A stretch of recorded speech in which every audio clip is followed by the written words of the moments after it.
தெய்வமே நீ குரல் கொடுத்தால் உன்னை கும்பிட்டு கண்ணடிப்பேன். கோபுரமே உன்னை சாய்த்து கொண்டு உந்தன் கூந்தலில் மீன் பிடிப்பேன்.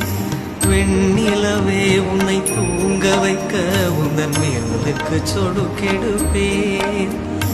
வருட வரும் பூங்காற்றையெல்லாம் கொஞ்சம் வடிகட்டி அனுப்பி வைப்பேன்.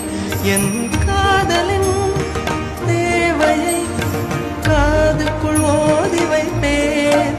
உன் காலடி எழுதிய கோலங்கள் புது கவிதைகள் என்றுரைப்பேன். என்னவளே அடி என்னவளே எந்தன் இதயத்தை தொலைத்து விட்டே.